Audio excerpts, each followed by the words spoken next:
दोस्तों, मुझे नहीं मालूम कोई ग्रह ऊंच का होता है या नीच का।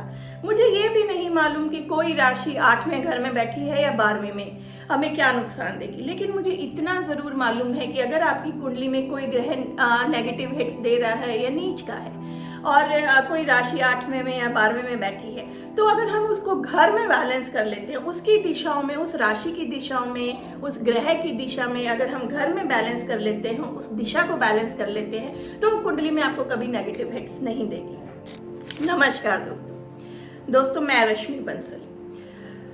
क्या आपने कभी नोट किया है, जैसे कि आजकल सोसाइटी सिस्टम है, फ्लैट सिस्टम है, आप लोग नोट करते भी होंगे कि एक ही सोसाइटी में रहने वाले लोग एक ही टावर में 20 मंजिला अगर टावर है, उसमें एक ही सीरीज के लोग, कुछ लोग ग्रो कर रहे हैं और कुछ लोग नहीं। ऐसा कभी आपने नोट किया होगा।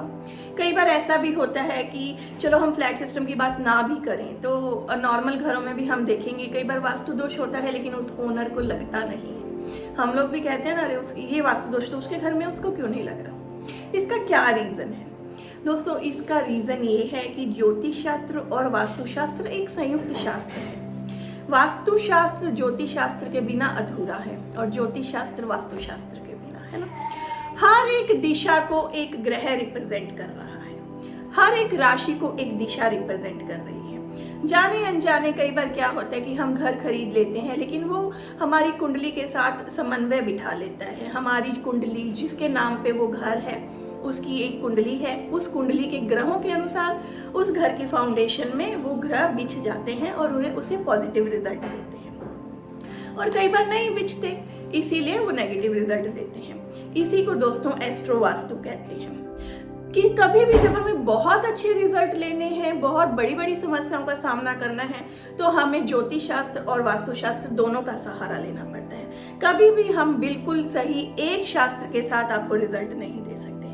अगर आप एस्ट्रो वास्तु कोर्स करना चाहते हो तो आप मेरे कम्युनिटी को ज्वाइन कीजिए। मैं आपके लिए एस्ट्रो वास्तु कोर्स लेकर आ रही हूँ। अगर आप वास्तु कंसल्टेंट हैं और 100% ऑथेंटिक वास्तु कंसल्टेंट बनना चाहते हैं, हाईली पेड वास्तु कंसल्टेंट बनना चाहते हैं, क्योंकि आजकल मार्केट में बहुत डिमांड है एस्ट्रो वास्तु क्लाइंट्स की, तो अगर आप 100% हाईली पेड वास्तु कंसल्टेंट बनना चाहते हैं तो आप ये कोर्स ज़रूर कीजिए।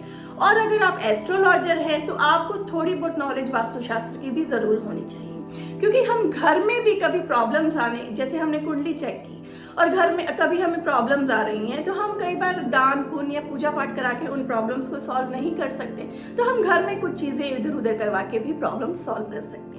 तो इसलिए अगर आप चलो हाईली पेड वास्तुशास्त्री नहीं भी बनना चाहते या वास्तुशास्त्री नहीं हो, एस्ट्रोलॉजर नहीं हो, तो कोई बात नहीं, हाउस वाइफ हो या ऑफिस गोइंग हो आप, है ना, तो भी आपको ये कोर्स करना चाहिए ताकि आप मार्केट में मच रही जो मिसमैच है उससे बच सकें। तो ये कोर्स एस्ट्रो वास्तु कोर्स मैं आपके लिए लेके आ रही हूँ। कब लेके आ रही हूँ, इसमें क्या पढ़ाया जाएगा, कितनी क्लासेस होंगी, उसके लिए आप मैंने नीचे लिंक दी है कम्युनिटी का अपनी, उसको ज्वाइन कीजिए। हम वहाँ पर डिटेल में बात करेंगे। ठीक है दोस्तों, इसी के साथ धन्यवाद, नमस्कार।